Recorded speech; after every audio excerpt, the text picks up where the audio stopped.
Poor condition. Can't get it. Can't move it. Oh, wait. Not taste it. Turn it on. You attempt to start the forklift. Nothing happens. I don't know.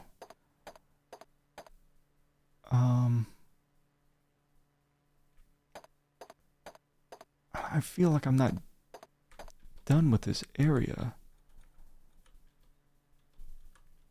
Can't move that machine. Does nothing really if you turn it off and on. Can't open the crates. Got this rat. But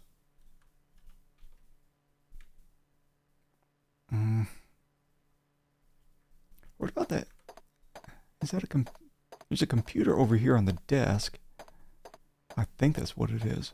But I don't think it lets us interact with it.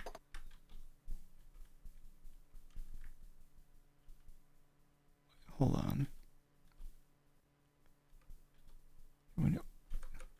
I already looked in the drawer, right? Yeah. And we looked in here. Whatever. Well, we have 2 new names.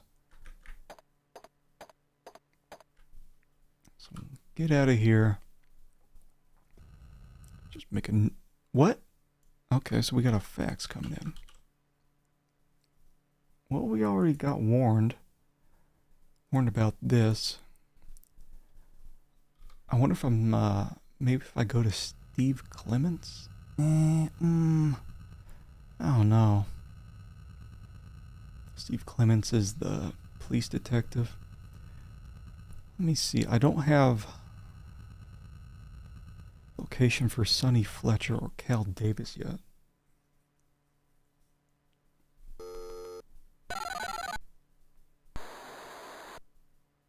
Yes? But maybe Vanessa does? Can't help you there. Oh, come on. Okay, so we'll talk to our informant about him. Okay. And we'll get some info on Cal Davis. Let me see. How do I talk to Phone and Lee? Phone and Lee. We'll go ahead and hit. So we're waiting on a fax. They should be coming in here, and it is real time, so probably within a minute. Get some info on Cal Davis, and we'll talk to Lee about Sonny Fletcher.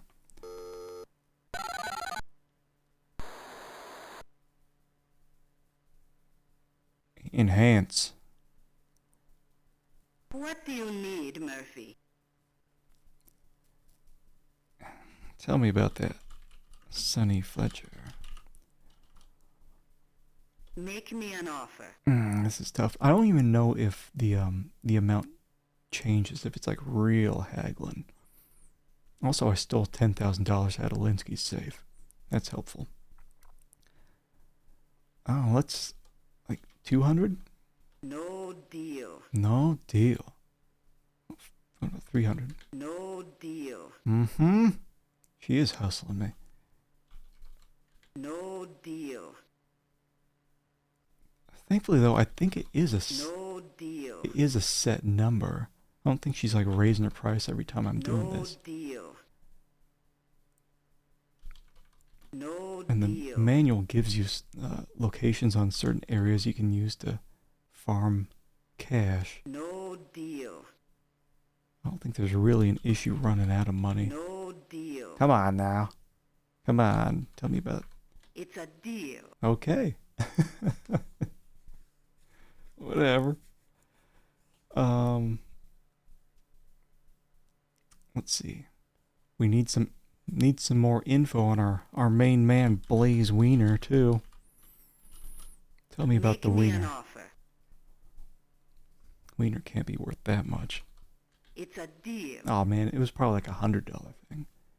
Blaze Wiener's I think he's a Linsky student. Who else? Blaze Wiener. What about Robert Knott? We don't know where this guy's at. Sorry, can't help you. Nobody can help me with that. Um, um, um, um, um, um.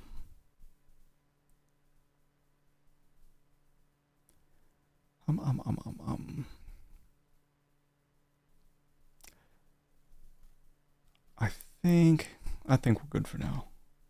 We'll just wait for the facts to come in.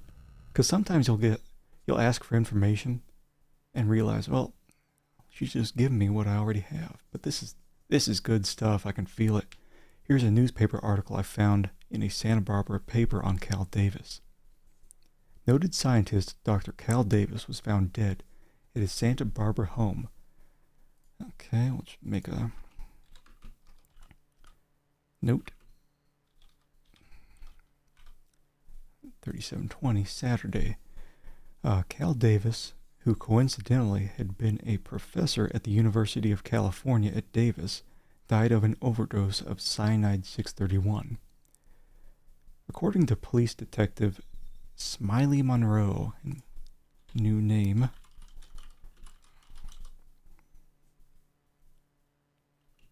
and new location,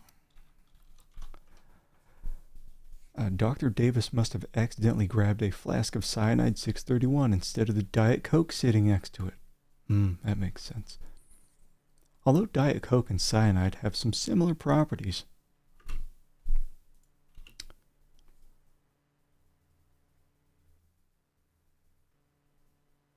The main ingredient of cyanide is toxic and killed Mr. Davis within minutes. A close friend, Aaron Sternwood. Oh yeah, that was worth $1,000. Look at all these names I'm getting. Aaron Sternwood discovered Dr. Davis on his laboratory floor. I can't believe it. He never drank poison before. He should try to be more careful. When I found him, he was gasping for breath. He mumbled some chest term. Then he was gone, said Sternwood. Funeral services are pending. Okay. Then we got big wiener information coming in. Talk to Bash Daggett Dago if you want to find Blaze. My sources say they're good friends. I thought I asked him. I guess I just gotta punch him again. Just make a note.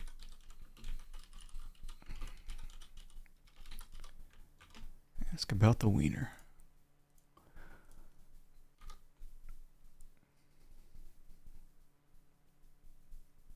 Sonny Fletcher stays at some rundown apartment in LA. Try NC 5170. Well, I guess this was the one I paid $1,000 for. But at least I got a coordinate out of it. Okay. I think that's it for now, but since I do have these new I have Aaron Sternwood. Yes?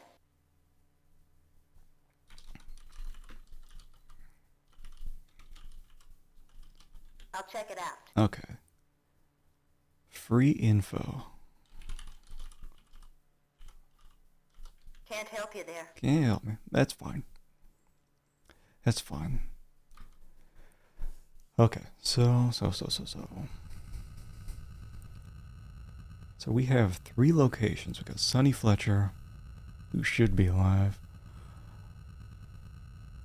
Cal Davis, who is pretty dead. Smiley Monroe. It's a cop. Now let's check out Sonny Fletcher.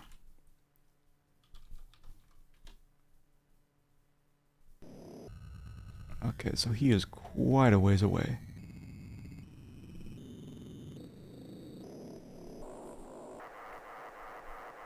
And enjoy that soothing sound.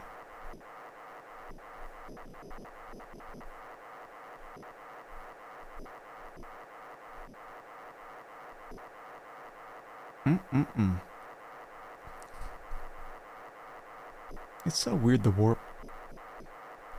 I'm probably gonna be complaining about the warp toggle the entire game.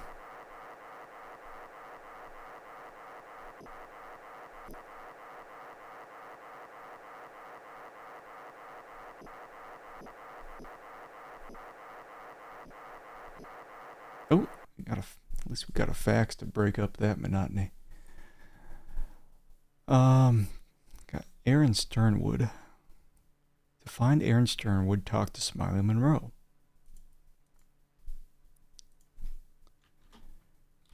Ask about Aaron. Okay.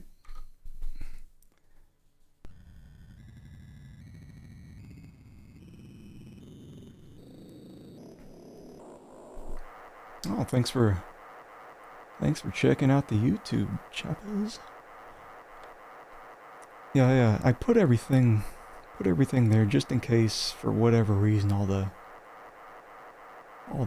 highlights of my old streams disappear on here. So, yeah, mostly playing old games, but every once in a while I'll play something newer. Like early 2000s. But I think mostly I've been sticking to like late 80s to late 90s games. Mostly PC, because it's easier to play, even though there's tons of emulators nowadays. But yeah, thanks for checking that out. Not sure what I'll play after this one. Probably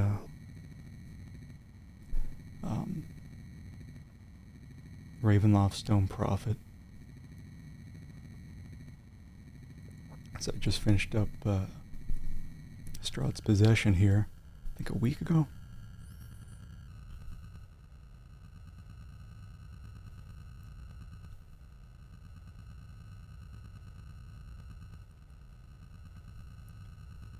Yeah, it looked, I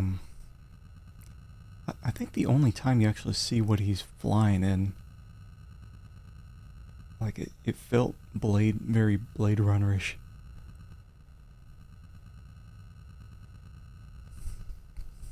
Can't remember when Blade Runner came out. Must have been sometime in like the mid 80s. So obviously stole some stuff from there. Where am I? Sonny Fletcher.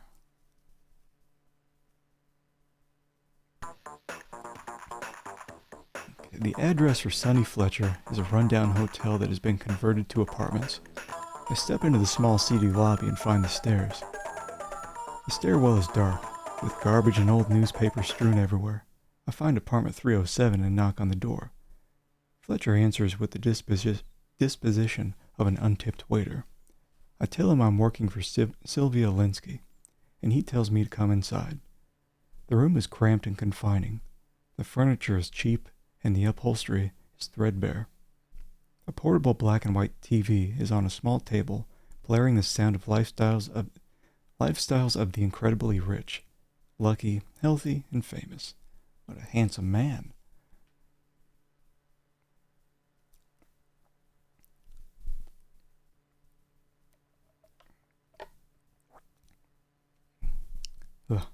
Looking forward to playing the follow-up games to this too later,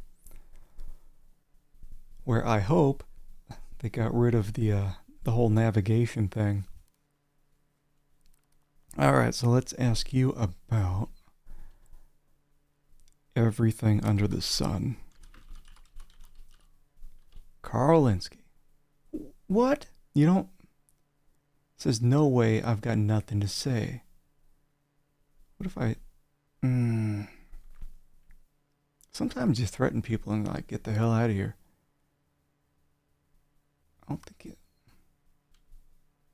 No time for diplomacy. I threaten to bash and crack heads if I don't get the right information. The guy throws a haymaker, and before I can block his punch, a fist the size of a ham hock slammed into the side of my head. When I finally regain consciousness, my head is ringing like a 5-alarm fire.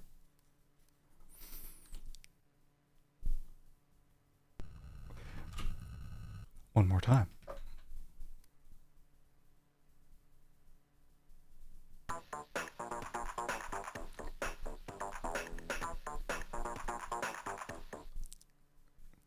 Tell me again about Carl Linsky. I love how they just forget about what happened. What about bribe? Oh man. Okay, so what if I just give you 100? What about 300? You have to do better than that, buckwheat. Okay. Thanks, buddy. I'll tell you what I know. Linsky hired me to check out a corporation called MTC. He'd been hired to do research into increasing a person's mental abilities. As the work progressed, however, he realized they had different intentions. When I started my investigation into MTC, I received threats on my life and was even shot at a few times. But it was too late. I think they iced him, but I have no idea how they did it. If you want more information on MTC, check with new name Wanda Peck. Okay. Tell me about. Oh, come on now. Did you just flip me off?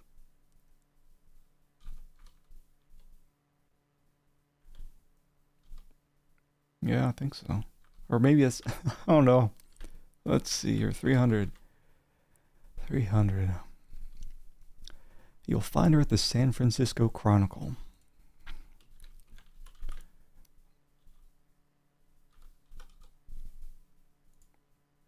Okay. What about Sylvia? I don't think he...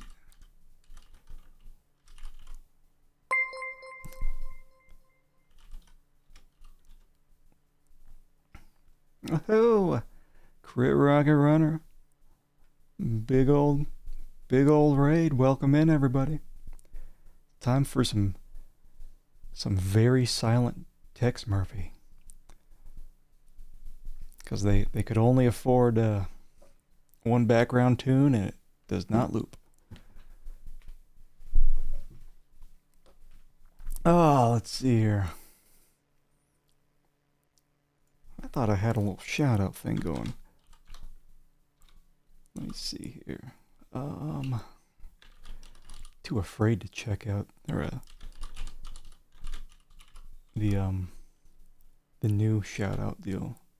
There we go. So what were you playing?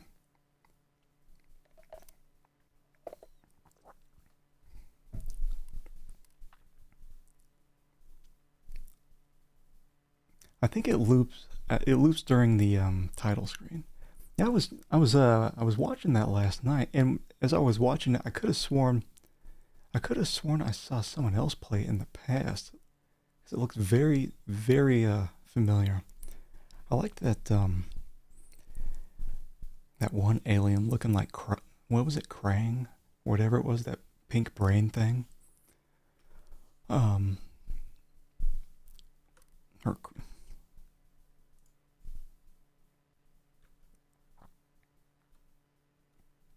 Yeah, I could have sworn I had seen someone play that, or maybe it was like the sequel or something, where it had voice acting, or maybe I'm thinking of something else. But Oomga Blobbies. Yeah, that's definitely one to put on the list. This guy's draining me dry.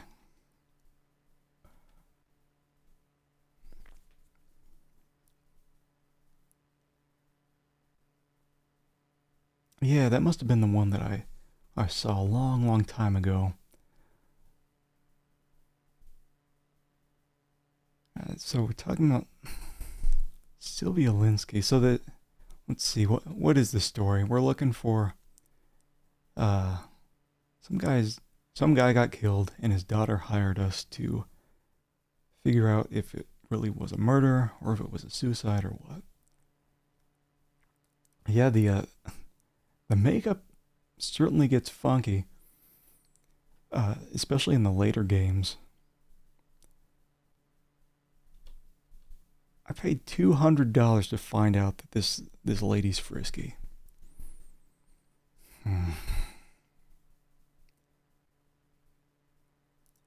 Yeah, some of these guys look pretty spooky.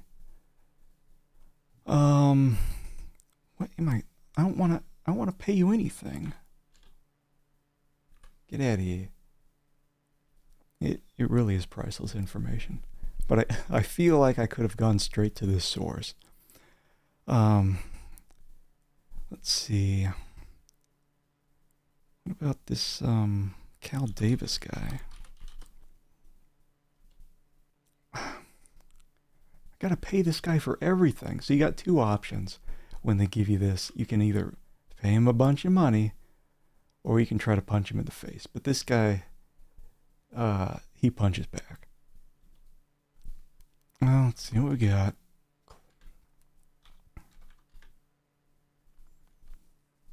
Linsky suspected Cal Davis was working on the Overlord project. His death sounded suspicious to me. Useless! A lot of times what we're looking for when we're asking people questions, we're trying to figure out either a name or a location. So if it's just basic information like that, it has no use. No use. Let's see here. This guy is really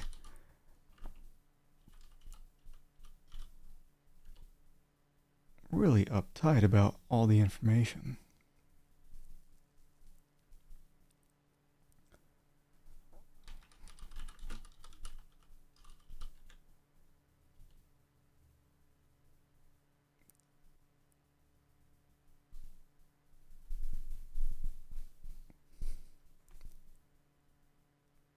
Yeah, I think he's run out of all the punches in his life. It's like you can't damage that face any more than it's already been damaged. MTC Corp.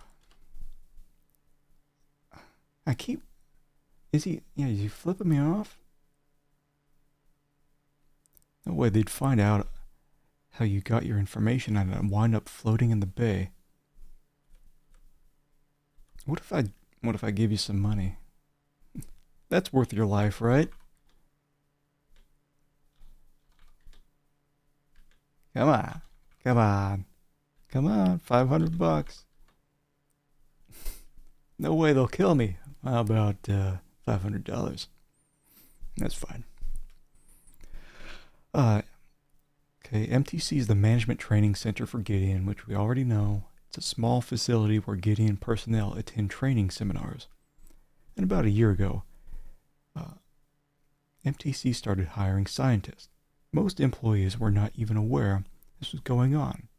Rumor has it the scientists were hired to work on a secret project called Overlord. Tell me about Overlord. Oh, come on, man.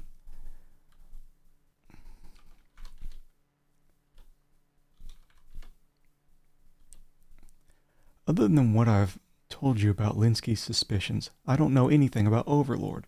Oh, I'm in the wrong business. I should just have people try to bribe me and then say, sorry, I don't know too much. Try Wanda Peck. Okay, we already have the nav code for Wanda Peck. I'll be back for this guy. I got a feeling.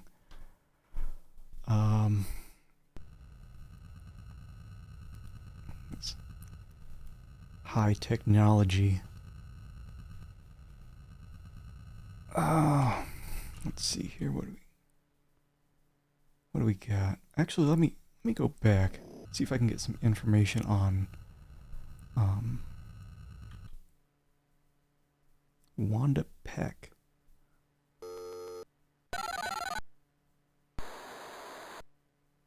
What's up, Tex? Tell me about Wanda Peck. I'll check it out. Thank you. Yeah, so throughout the game you got, I think she's my secretary, Vanessa, and then you have the informant Lee Chen. And so she'll give you information for free and you'll get a fax later. And then Lee Chen is just like, it's just like offering bribes pretty much. You're going to pay your informant for information. And sometimes it's useless.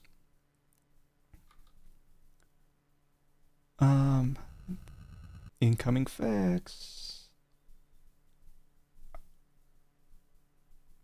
Wanda Peck's. Well, I already knew that, but that's the kind of information you can get. Like if you don't know where the person's at. What about Aaron Sternwood? Oh, it said I need to talk with Smiley Monroe. I'm just gonna make a note here.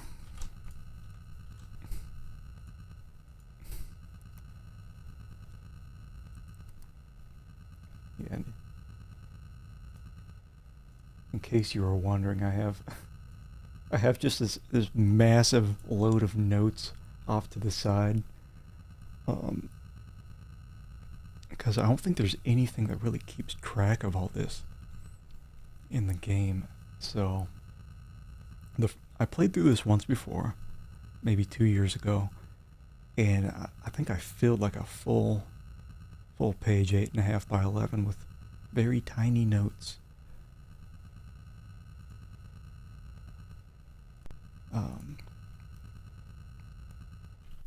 It's very easy to lose track of who you've been talking to, where you been.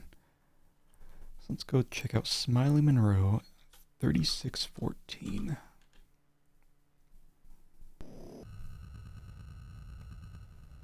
Oh, you know what I forgot?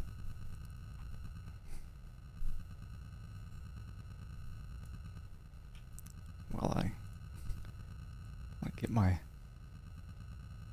autopilot going. I forgot to get my game time going. That's fine. That's fine.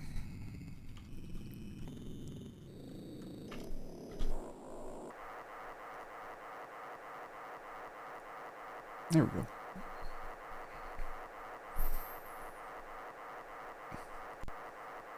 I keep telling myself I should make a checklist so I don't forget things before the stream. I think I need a checklist for my checklist.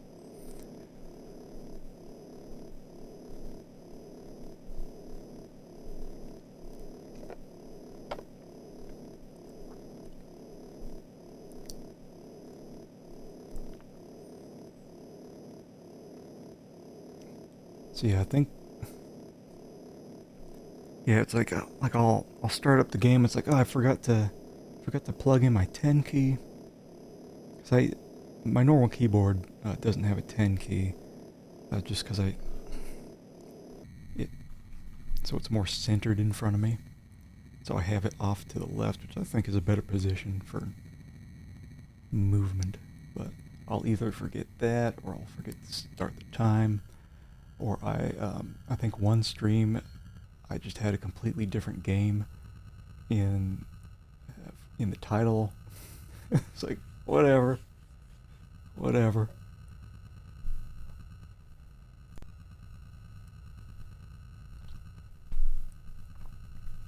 Or I think one time I even had my mic off.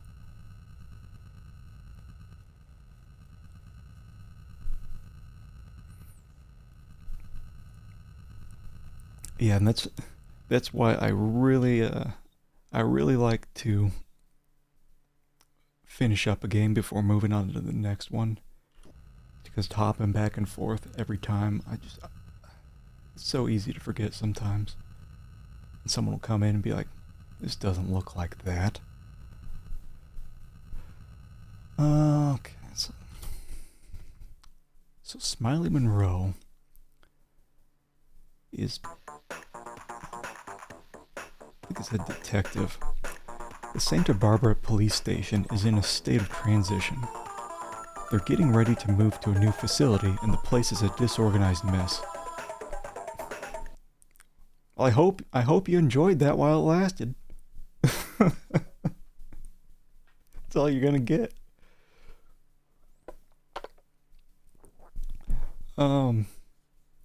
I step into Detective Monroe's office, and he's sitting behind his desk.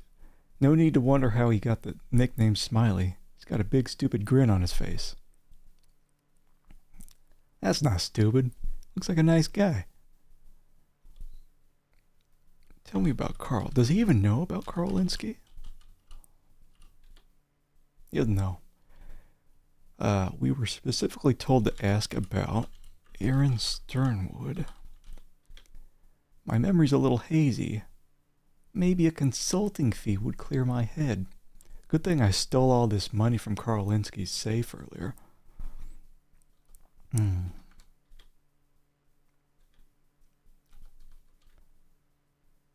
Okay.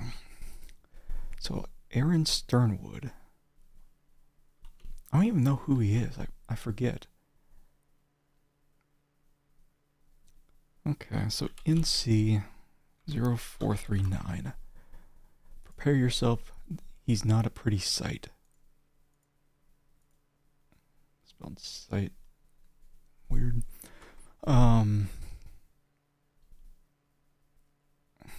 Tell me about Blaze Wiener. Just gonna ask everyone about Blaze Wiener. I don't think this guy knows anything else.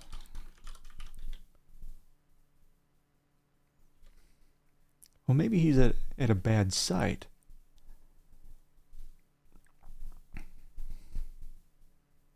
I bet that's the case too. Oh wait. Ugh.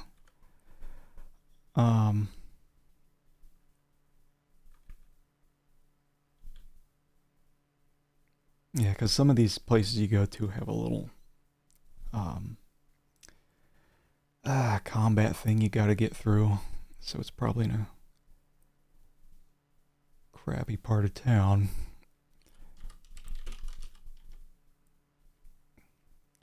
I'm losing track of like who knows what. So you got this Law and Order, which is like a political party. I don't know. Let's get me out of here. Tired of that smiley face. Okay.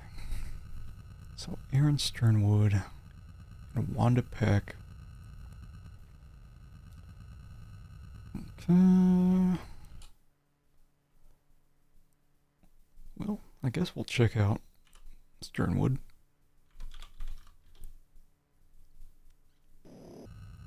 Here we go.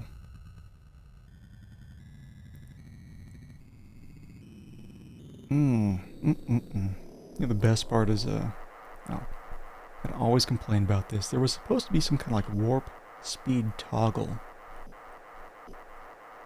in the controls, and you can hear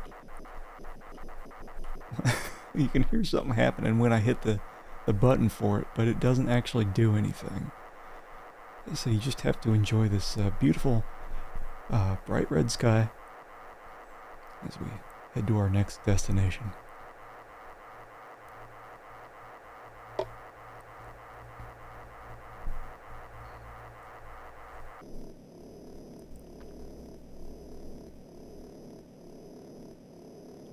And hopefully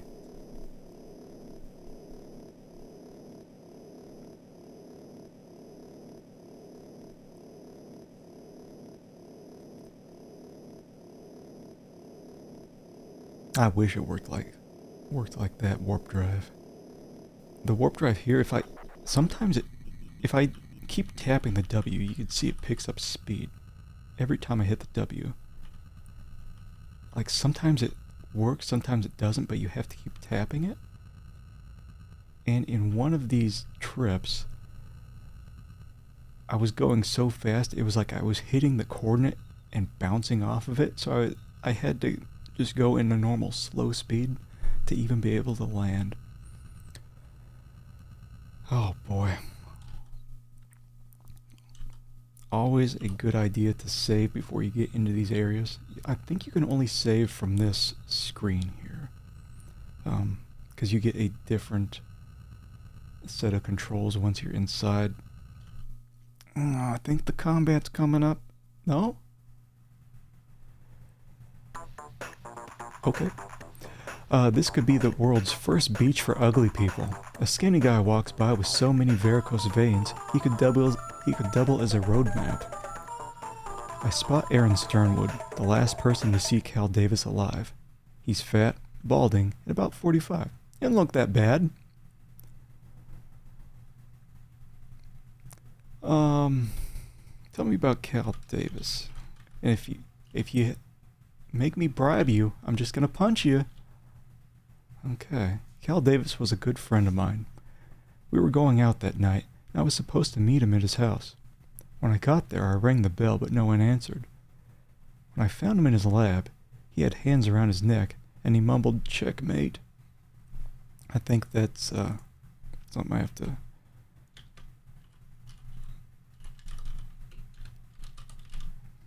track for the in-game.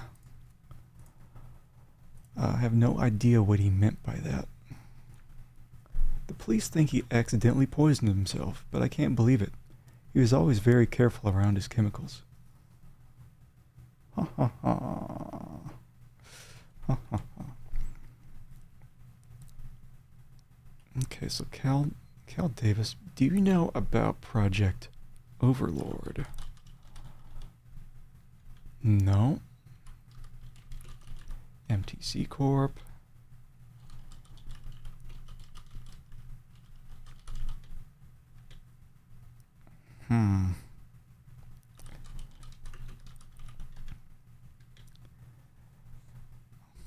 Well, we got, I guess, something out of him with that checkmate term.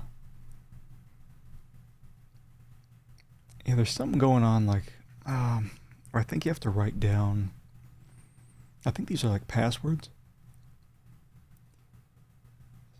So, like, one we've got so far is bishop, one's checkmate.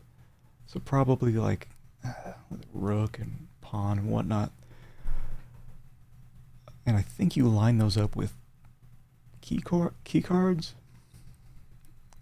I don't think you know Carl. Wait, what am I typing in my notepad?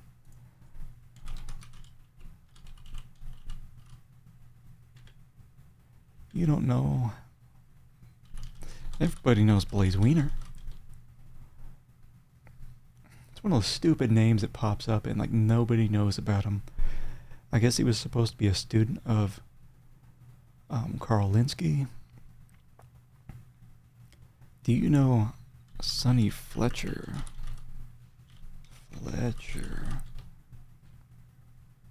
Do you know Smiley Monroe? We already know this. He's a slippery SOB. Well, I think we're done with that guy. Let's head on over to Wanda Peck. Oh, wait. 4621. Alright, let's do it.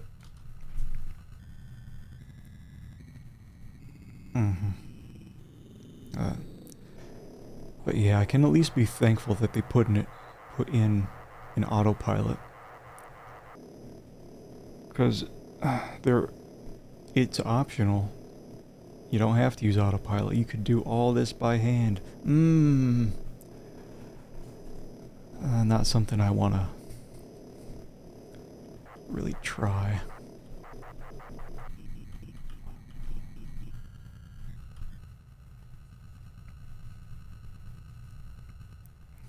The altitude is so slow. Come on. Break that W on the keyboard. Tap, tap, taparoo.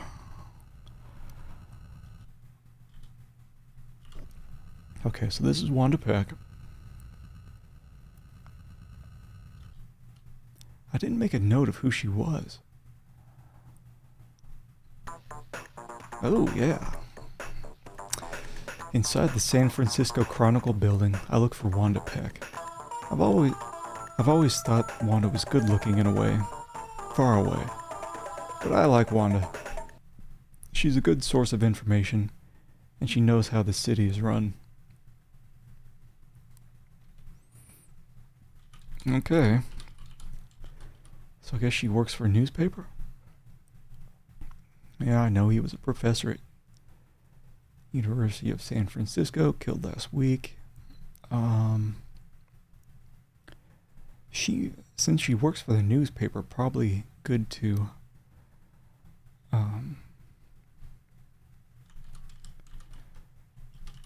just bring up everybody. Robert Knott, which is head of a political party, head of the Law and Order Party. He's quite the mystery man. He controls much of the action of the city, but he's hard to find. I don't think he's looking for publicity or notoriety. He wants to control things without actually appearing to do so. What? Like only one of her eyes is getting all googly, but the other one's staying still. That's fine.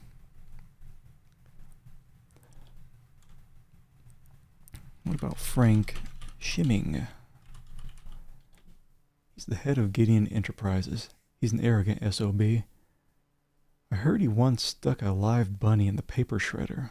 Ooh.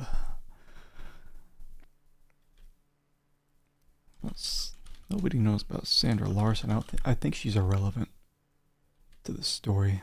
Tell me about Blaze Wiener. Well, actually, I know one person who knows about Blaze. I will, I guess, visit him next. What about Sonny Fletcher? Sonny? He was here a while ago asking me to check out a number of things. Then he disappeared. Okay. That doesn't tell me much. Aaron Sternwood. Tell me about yourself. I'm the woman for you, if you'd ever ask me. That's nice. Tell me about me. I think you're a pain, but ask your questions anyway. That conflicts with what you just told me.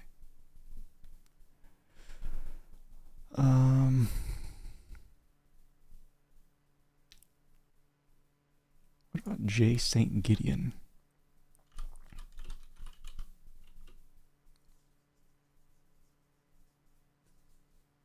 Hey, Alexa. What's up?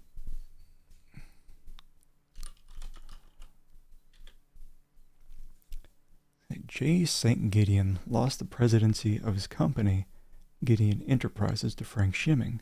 He's an old geezer about 80. You'll find him in Beverly Hills. Ooh.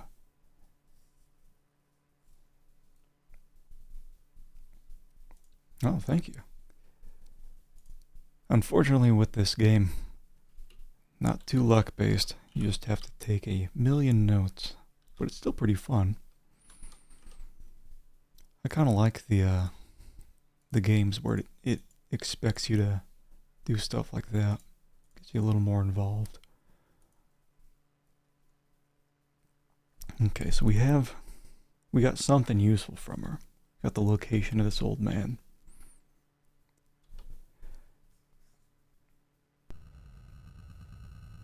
I'm doing my best. I'm gonna fill up, I don't know how many lines I've got in this notepad. Probably like 40 lines or so far.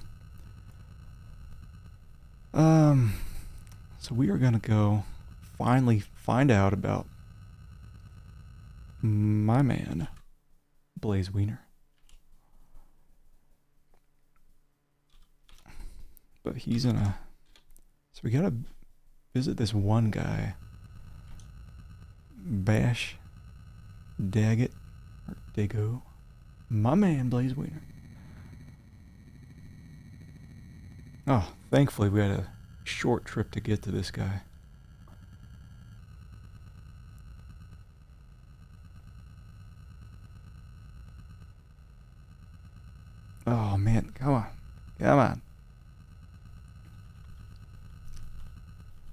Set me down faster.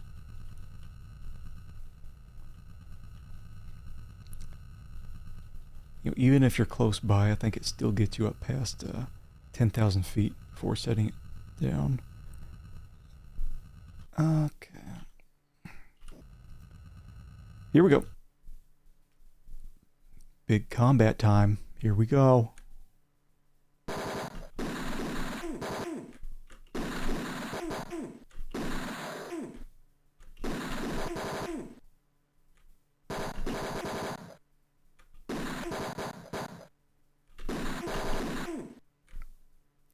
And I set this to the easiest mode it would be, so I don't even know if that affects anything.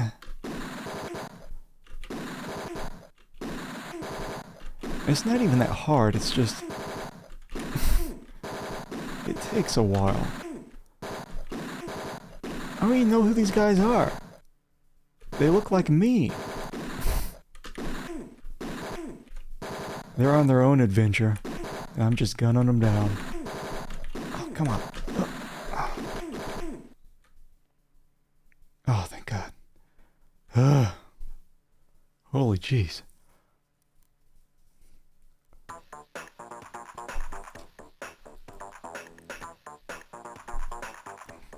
Yeah, it's kind of like blasting them so hard their shoes came off. Alright. So they weren't kidding about this being a rough neighborhood. Blown out, wasted buildings are occupied by the bottom rung of society. You'd have to have a jungle mentality to survive here. I find a suitable place to wait. I'm hoping to see the guy who witnessed Linsky's suicide. Clement showed me a mugshot of Daggett, or Daggoo, whom he described as the ultimate low-life scumbag. I finally see the guy. Looking at him quickly dispels the myth that a little inbreeding never hurt anyone. It didn't look that bad.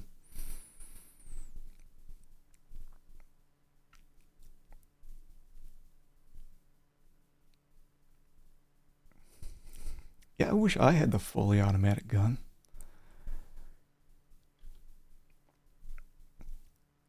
But there is limited ammo, so... let's see. Blaze Wiener. Make it with my time. No time for diplomacy. I threaten to bash and crack heads if I don't get the right information.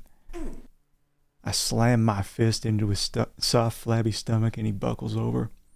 I then catch his chin with a solid haymaker that sends him staggering back against the wall. Okay. That's enough. I'll talk. I do love that screenshot, though.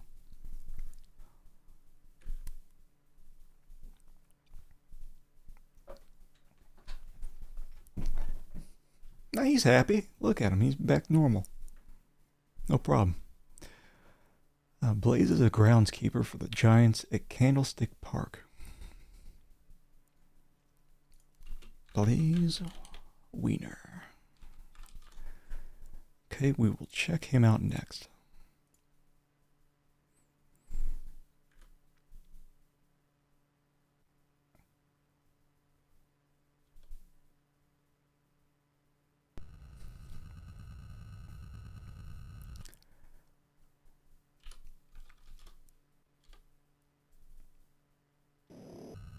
Here we go.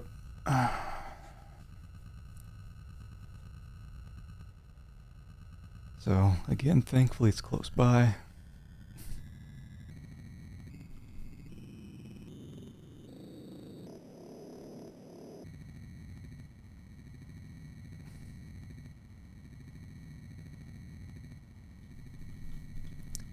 Come on.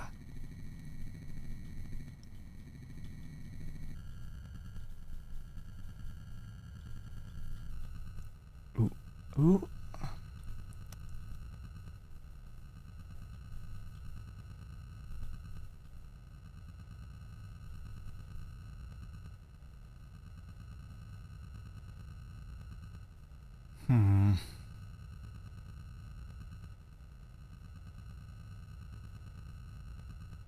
Well, yeah. always going to be saving before I go into a new area. That's just my thing. Blaze Wiener. I walk out on the field and see a guy sitting in a dugout eating some lunch. As I get closer, I see that he matches the description of Blaze Wiener, given to me by Bash Daggett. Yeah, I was upset about the grade I got in Lindsay's class. I sent the note, but I got over it. When he died, I was out of town. I asked some more questions, which he seems to answer honestly. Sounds like he's being straight with me. He's got a plate with some sort of fish on it. I'm a little hungry, so I ask what he's eating. It's red herring, he replies. Get out of here!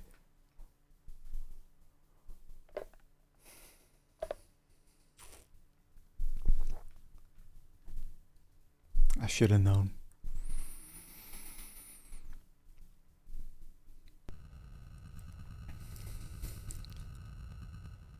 You're being removed from my notes, Mr. Wiener.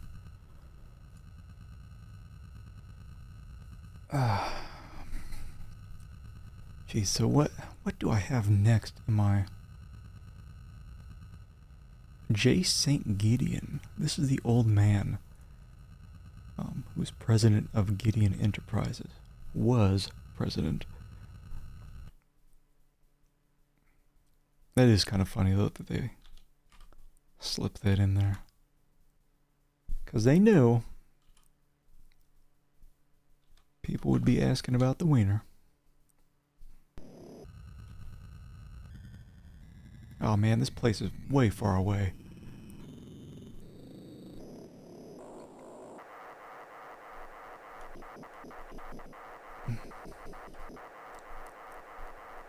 Yeah, enjoy the soothing sounds. I don't think I can speed this up at all.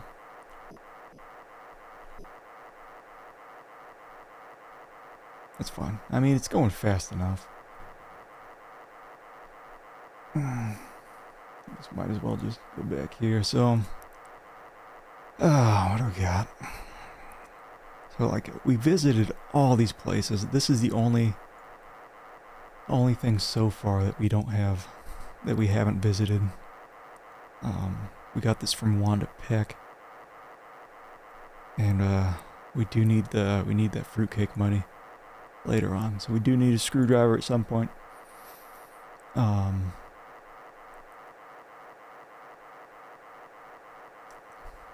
Yes, we have I forgot even when there would be no going to McDonald's, going at the speed of smell in this thing. It's heading down. It's heading down. Wait, no, it's not. Well, even if McDonald's was down the block, you'd have to get up to about 11,000 feet first, and then you'd have to drop down. Oh, come on. Okay, so if I'm tapping on W, doing that works when you're up close. Does not work on the longer ranges, and I don't think it works really on the altitude. It is very weird how this whole thing works.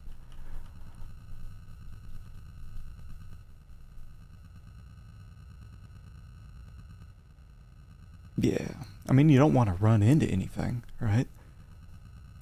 You gotta get up to the proper altitude. Okay. So J. St. Gideon. Gideon's home is a 30-room mansion in Beverly Hills. The place is lavishly furnished with a living room big enough for a swimming pool. I'm ushered into the den. Mr. Gideon is intently studying his chessboard. He seems oblivious to me. Either that, or he's asleep. The guy's old. I mean ancient. But he must be a big wheel. Because there's a picture on the wall of him receiving an award from President Michael J. Fox. Oh no. Funky tunes are funky. But you get, 15 seconds of that. And then you just get me. I give him some background information on the Linsky case, and it seems to pique his curiosity. Ah, crazy old man. Excellent.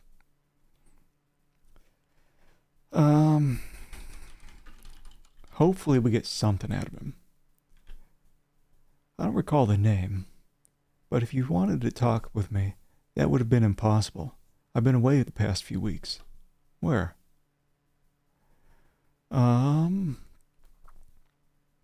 Seems like he would know.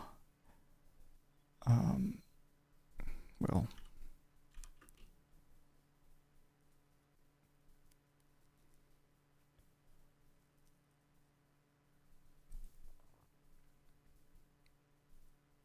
Yeah, we'll just ask him about himself first.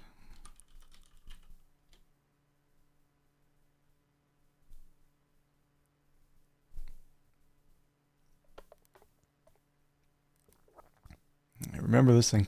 This came out in 89. He was still a pretty big deal.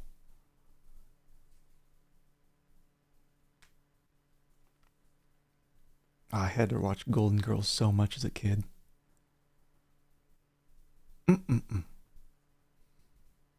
Thank you for being a friend.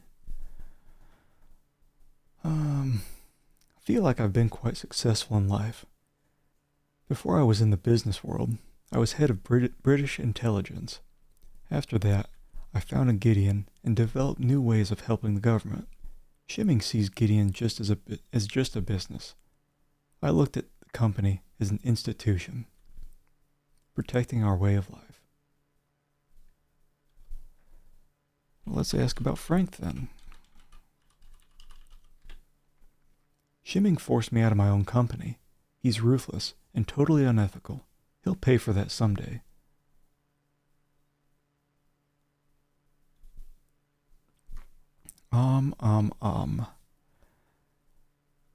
What about that checkmate? Wait. His face changes something weird. Usually that means we're on to something.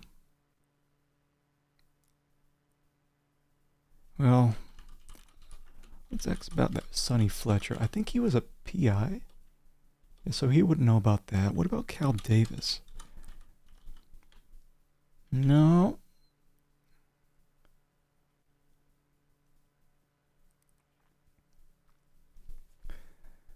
Yeah, we haven't met, or actually we did meet Frank. We did meet Frank a little while back.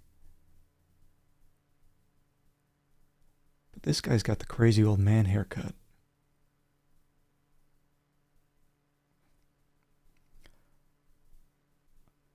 Aaron Sternwood.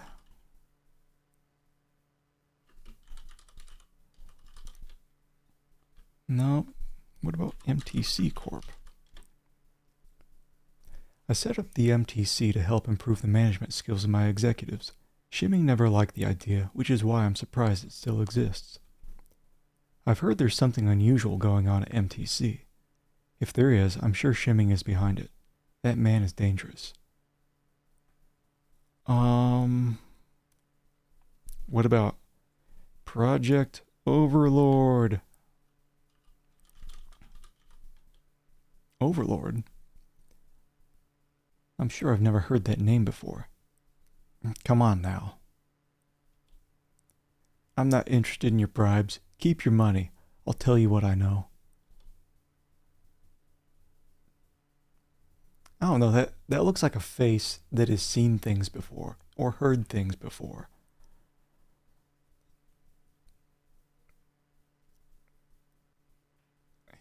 It seems like the faces were like they just took a regular picture of the guy and then they modified his lips to look all weird and funny.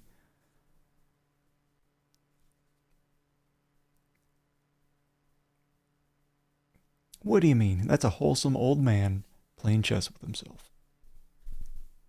He's done nothing weird. Nothing weird. I don't know if I should threaten this 80-year-old man, but I bet I'd get the one up on him. Let me finish up my questions here, though. Pass card. Can't help me there. What about Nexus? Law and Order. Because I don't think I've... Ooh. I believe they're a fine organization and have done a lot of good for this city. They have their problems, but they are working to protect the moral fabric of our society.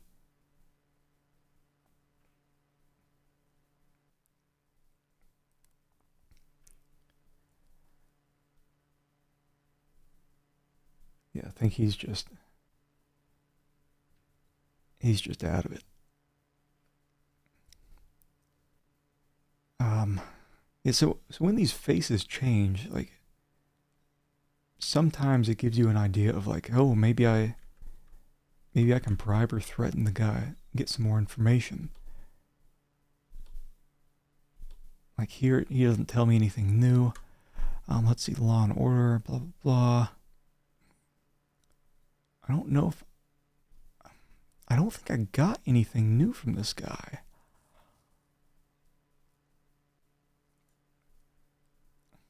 Let me ask about Overlord. And let me kick his ass.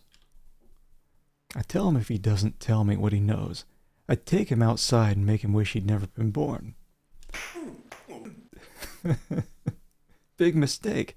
Before I have a chance to do any more than shoot my mouth off, two guys appear from nowhere, work me over pretty good, and knock me out. As I regain consciousness, I groggily realize I'm being thrown out the front door.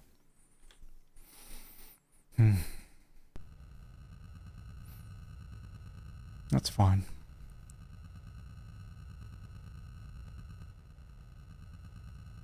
Those same two guys kicked me out of another place.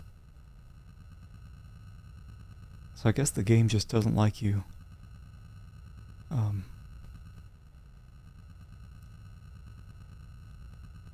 Beating up old guys. Let's see here. I could go back to... I don't think I...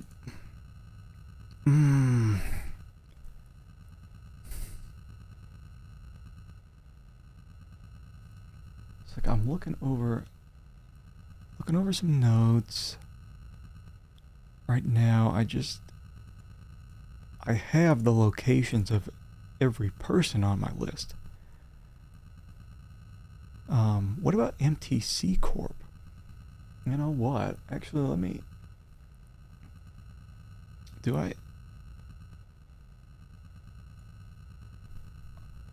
MTC Corp.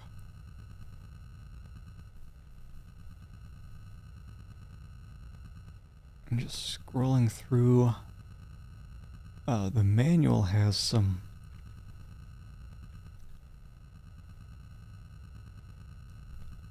codes for getting the game going. Navigational codes, I mean. You know, I think... You know, I don't have the location for MTC Corp. Do I?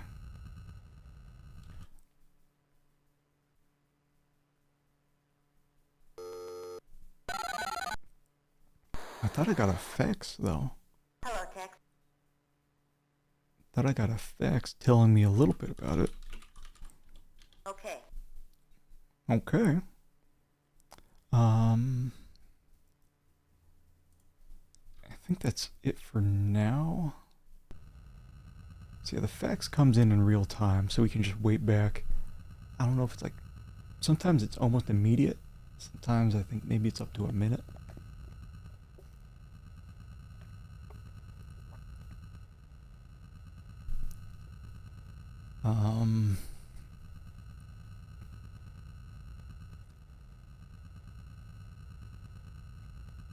I mean, the inside of the car here doesn't look too different from a lot of modern cars nowadays.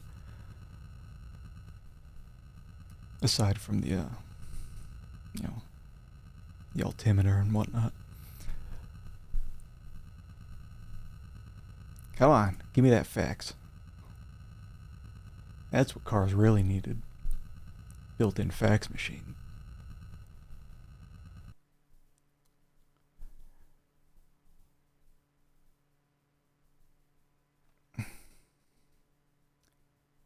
Okay, so we got this one before. It's just yeah, literally give me the Carfax. I remember as a kid, you see like movies with the phone in the limo. I'd be like, it's a bunch of BS. That's not real.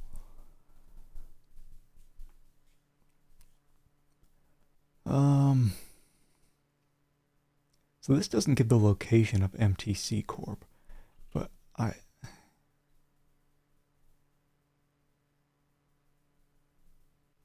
wonder here.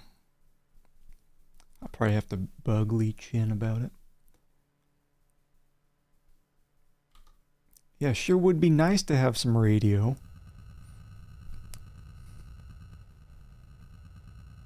That's what it's like in the year 2033. No music. Just like that movie Footloose. It's been banned. Not Vanessa.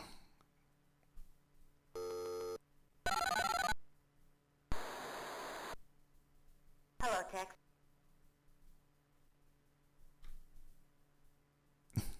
Is it L? Let's see what it is. L for phone and Lee.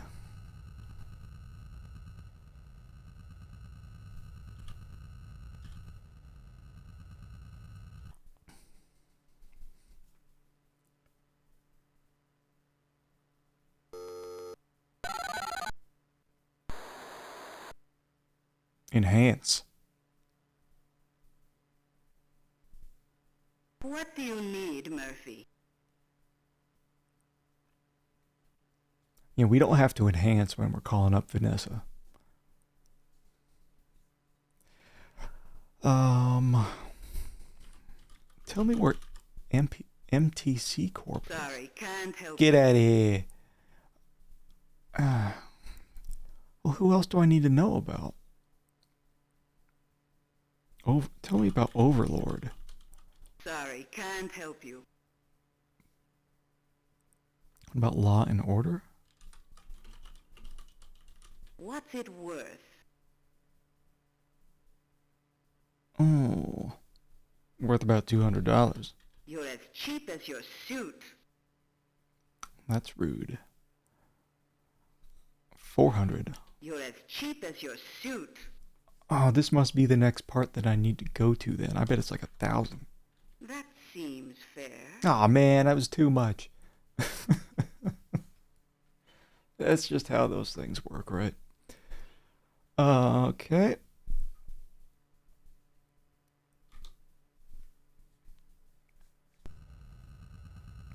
So we'll just hang back. Yeah, because we don't have any information on Law and Order. It better not just give me general information. I need a location. I need a location or some term. Basically what the whole game's about. Locations and terms to talk about people with. $1,000 facts.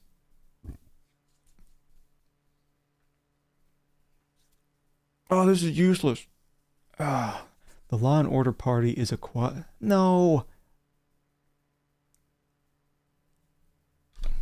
I already got this. Oh no. Well, whatever. It's 1,000 spondoolies down the drain. About Robert Knott then. Robert Knott is the political leader. Enhance. What do you need, Murphy? I used to watch Law and Order all the time back in the early 2000s, just out of the corner of my eye. This lady's unethical. She had me pay the same $1,000 twice for the same information. But I guess it's on me for forgetting she even gave me that. I bet she doesn't even know about Robert Knott. Because I think I did follow up on that. Sorry, can't help you. I don't know which one. I think it was the one with what was it? What's her name? Olivia, and then the angry cop partner guy. This was before Ice-T.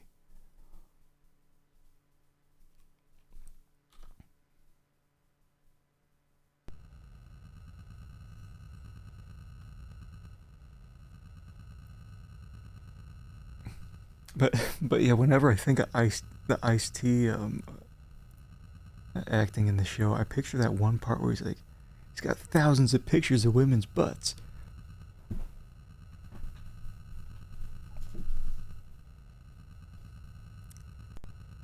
Robert Knott. Did I ask Vanessa about him? I sure could use some free information. Hello, Tex. Enhance. I'll check it out. Ooh. Okay.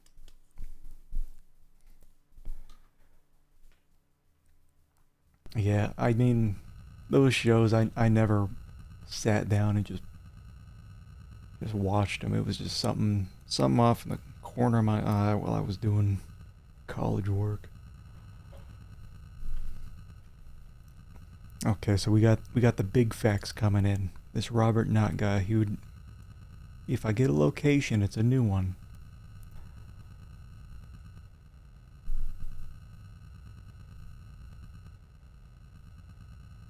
Come on. Come on.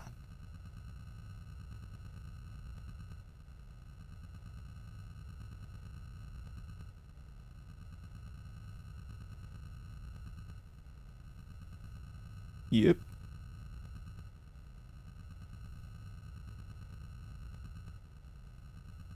Here we go. Tell me something good. Ah, come on. Robert Knott is head of the Law and Order Party, but no one I've talked to knows how to find him. He's totally secretive. She's telling me the same thing I paid $1,000 to Lee for. No one knows how to find him.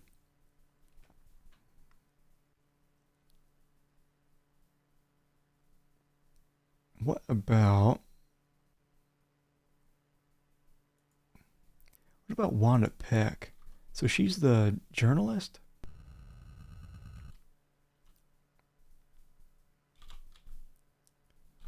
I can't remember if I ever asked her about that. Another reason why it's good to keep track of what you're doing here in the game. But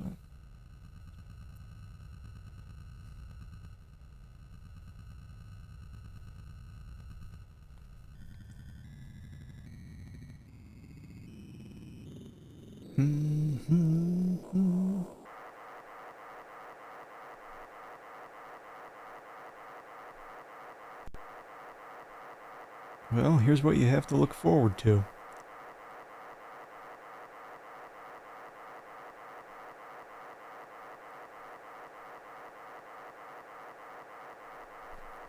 Bright red sky, no music, trench coats.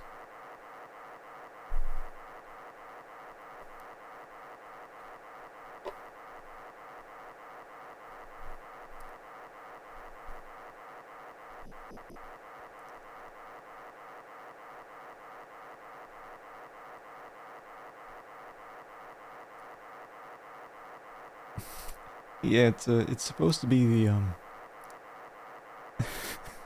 yeah, what a coincidence, huh? Forget what you call that though in airplanes. The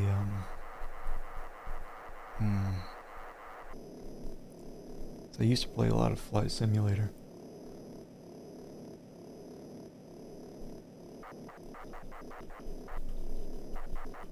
Like the yellow's the ground, blue's the sky. Oh wait, is it? Oh no, it's not doing the thing, is it? Where I'm bouncing off a coordinate?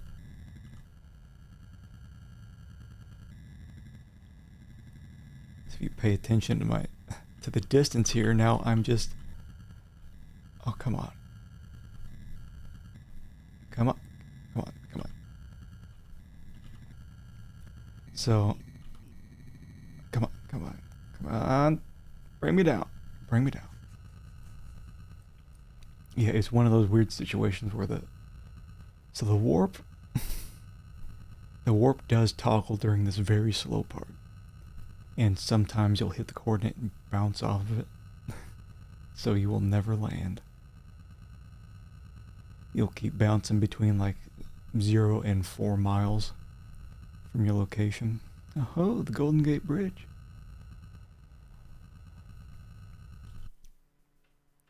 Or wait, what did I just hit? I hit S. Engine sound on off. But then what would I have? Just nothing. It's too quiet.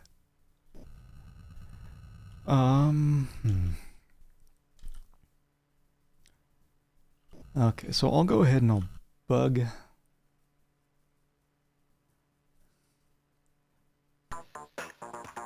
Wanda.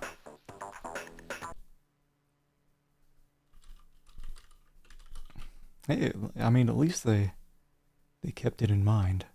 Can't help me there. Oh.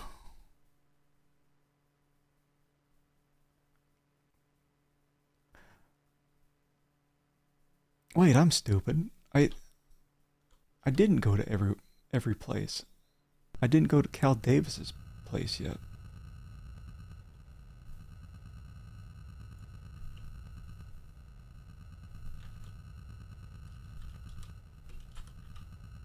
But making a note of that. I think I'm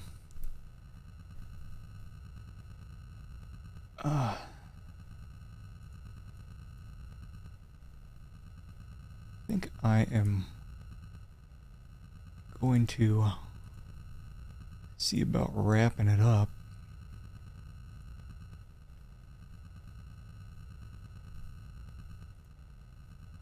For today.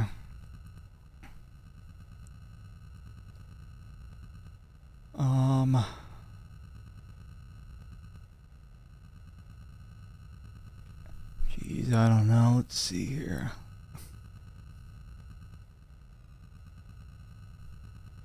I'm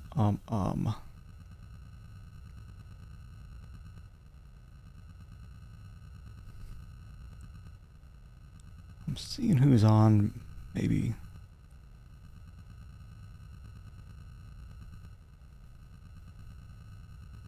Fling a raid somewhere, but hum.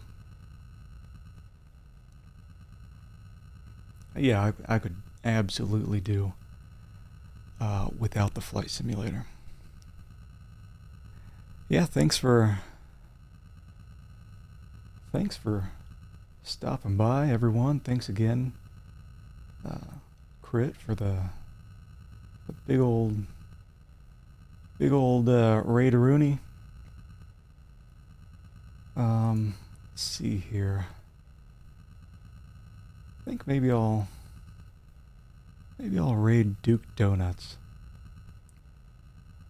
Plays a bunch of old crusty stuff too. I think he's playing Elder Scrolls Daggerfall right now.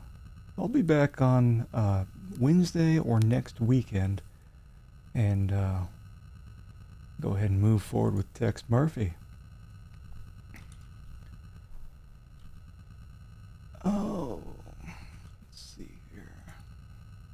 So again, thank you guys, and I will catch you later.